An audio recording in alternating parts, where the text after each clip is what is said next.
officially sold out before kickoff. I heard, no man, guys, Khune doesn't still play.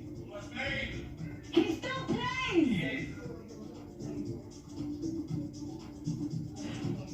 The fans were abundant, roars in the Rumble stands were just priceless. Another thing that's priceless is people that came curating it is not live. Okay, well, if you don't believe that we're live, Sundowns has just... Thank you guys for tuning in and welcome to my channel.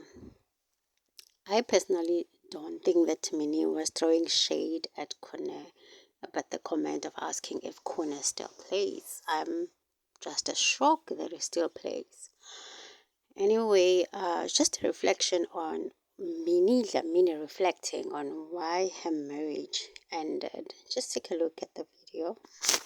What would you say the core reason is? And I'm not talking about the surface level. Right. The real deep reason on why your marriage had to end. First of all, I think what people need to also understand is that when a marriage ends, it doesn't end at the announcement. You know, it didn't end the day before the announcement. It ends years before that or, you know, months before that or however long, you know, people's individual journeys are. So by the time I announced, I mean, I'd gone through a lot of the processes of it. So it was actually quite a relief because I felt like, you know, I was sneaking around and, you know, because I didn't want people to know. But in actual fact, it was done. And at the time of the announcement, it actually felt like a really big relief and a big weight off my shoulders of something that I'd been carrying for a while.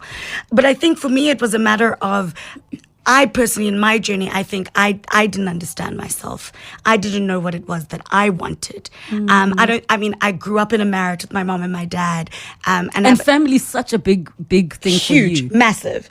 And I never imagined getting divorced. I always thought that I would raise my kids the same way that I was raised, like ride or die, do or die. You know, that's what I thought. But you go through life and you realize that when you start to step back and realize, was I mature enough to get married at that stage? Was it the right time for me? Did I know what I wanted? Was I secure enough in living life the way that I wanted to live before I could settle down? Is that settling down supposed to feel like a prison, or is it supposed to be an extension and a growth? And I just felt like for me, timing was off, but I didn't know myself. And then furthermore, I went on to further lose myself in my marriage. So it ending for me in a weird way, outside of the pain and all of that goes with it, was an opportunity for me to have a second chance at life. Do you still today, in full hindsight, look at it as a failure?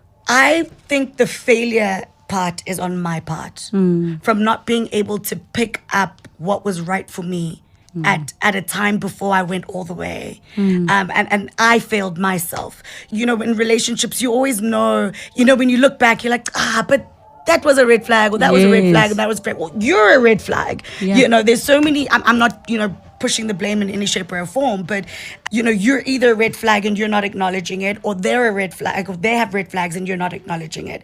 I just was not at a point where I was willing to trust myself and what I wanted. And ultimately, I think that's why my marriage ended.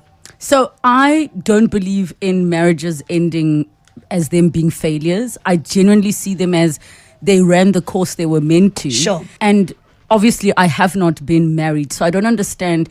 Don't do it. No, I'm joking.